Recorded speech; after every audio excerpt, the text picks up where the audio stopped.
Hey, what's going on, guys? Well, I decided to make this video finally about the pre-birth experience. I just feel like the story does need to get out. I feel like the whole reason why I've had this experience is to tell people about it. So that's what I'm doing.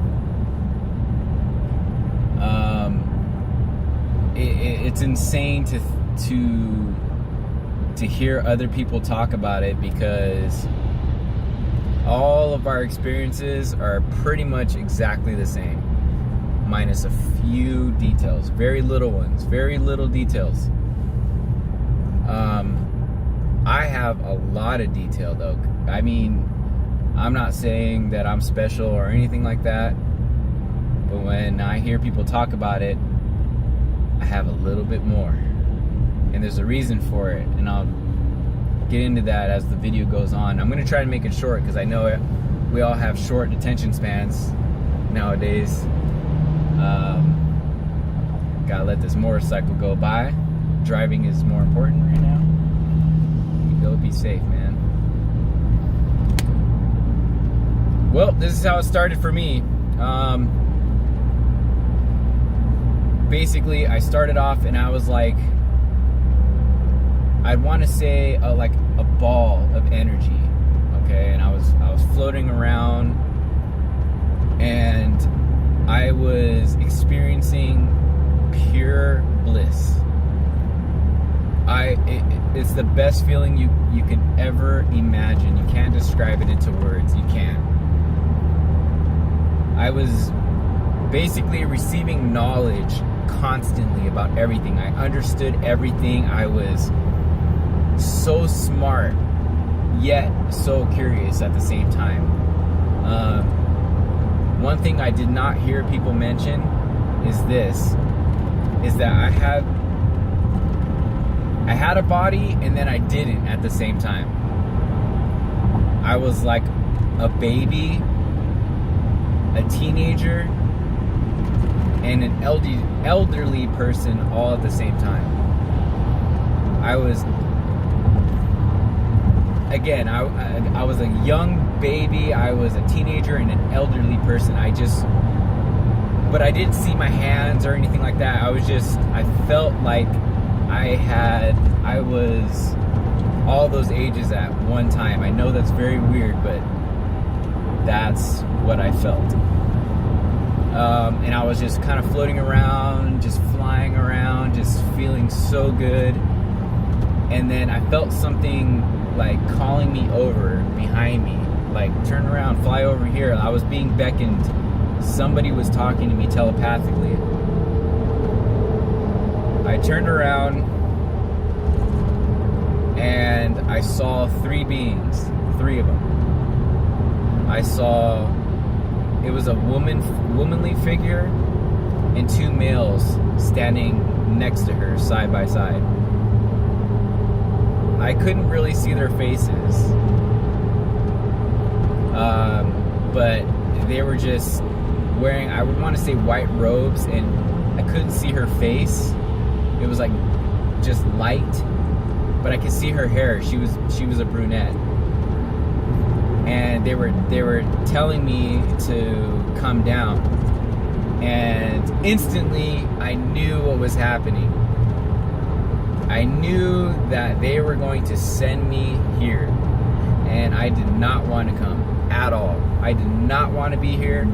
I was like, nope. I remember fighting it really bad. Like, no, I don't want to go. I don't want to go. And I was flying around a little more, just like, you know, when you're trying to tell your kid to go clean their room, and they're just like, they're trying to have fun before they go. That's what I was doing. I was like, no, I do not want to go to this place. And as I was doing that, I was kind of looking over to where I was going to go, Earth. And man, that was the first moment of fear that came over me. I was scared because I knew this place was going to be bad.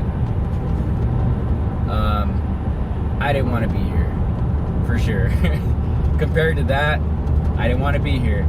And I was fighting it, and it got to the point where I was gonna go. I had no choice, and they were letting me know that you're gonna be okay. You're gonna be okay.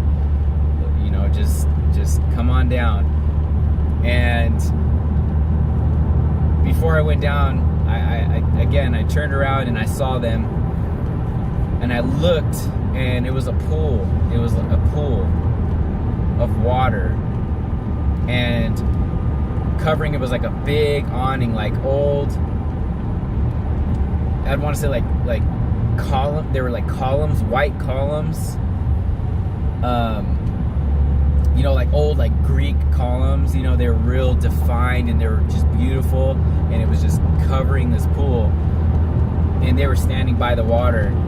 And I did not want to go into that water because I knew what that meant.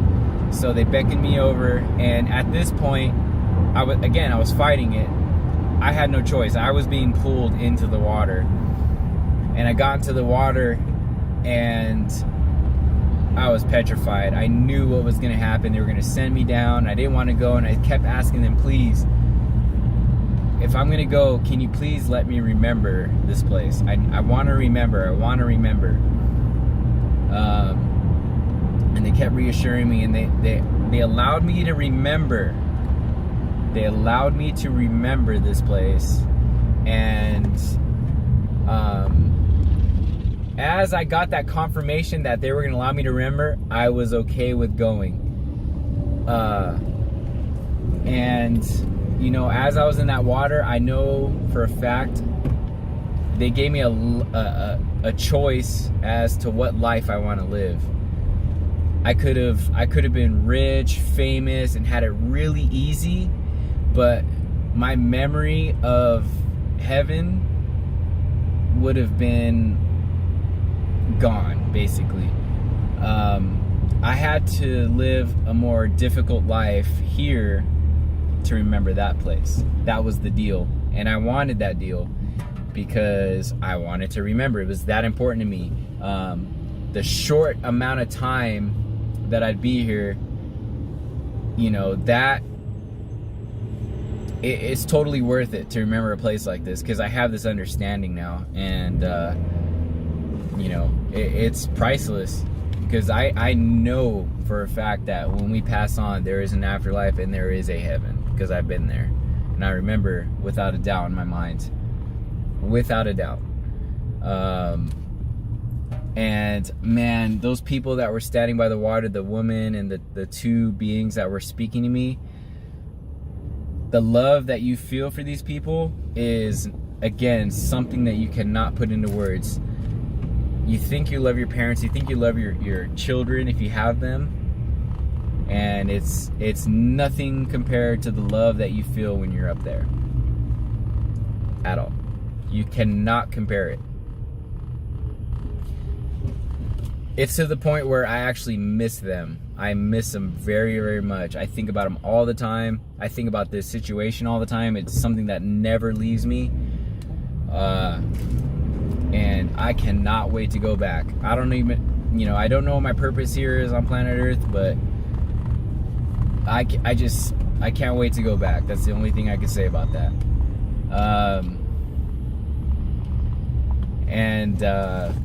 So again, I got into the pool and I was scared. I was terrified because I remember looking at the place that I was going to go to, Earth, and it is ugly. It was just, I remember it looking like a black, bubbling mass of just pure evil. And I was petrified. I just knew this was going to be tough. I knew this place was going to be dark, and I knew this place needed work. And I just, I didn't want to go. I didn't want to go. Yet here I am. But I got in the water. I chose my life.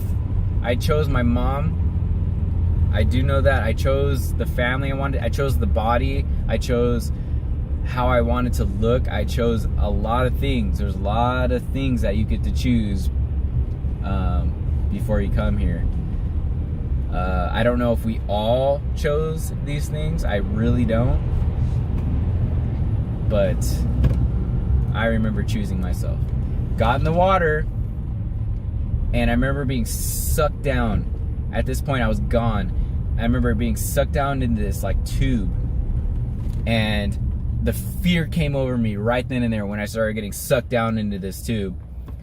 And as the further I went down, the memories started to fade away of that place, of heaven. It started to go away slowly, and I remember just like being really tired. I could hardly keep my eyes open, and I was just like, oh, here I go, kind of like a roller coaster. Just getting sucked down really, really fast.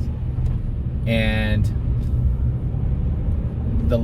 one of the last things I remember from this whole entire memory is the best way to describe it. I remember a vision. You know, when you close your eyes and you look at a light or maybe even the sun, and you can see the flesh color. I remember seeing that, and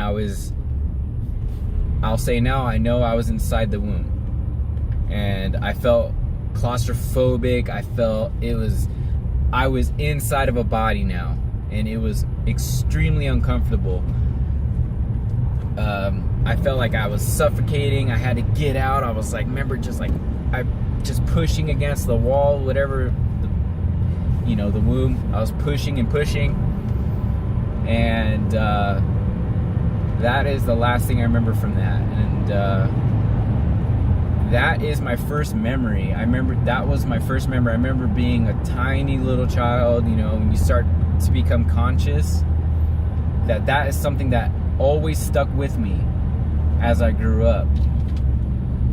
And as I got older, of course, I kind of started to forget about this, what happened to me. Until, I started surfing the internet at a young age, and I was so curious to figure. I'm 34 years old now, and I looked this up probably when I was like maybe 15, 16, and I wanted to look around. This is back in the dial-up days, and I remember looking around, reading forums and things like that. And there was an old forum that was, up back in those days, with, the same people that experienced this. And when they told their stories, and I read the stories, and I watched the stories on YouTube today, and it is almost identical to what I experienced. And that's when I realized that really happened to me. So, that's my story, guys. Let me know what you think. And, before I end the video, I just want to say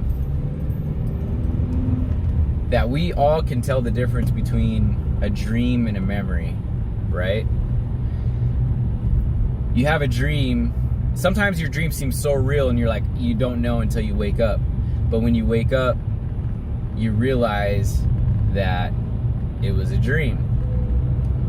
This was not a dream. I remember it like a memory. It's more vivid than any memory I've ever had. I can't remember where I left my car keys. I can't remember where I left my cell phone. But I remember this. So that's my story. And just let me know what you guys think.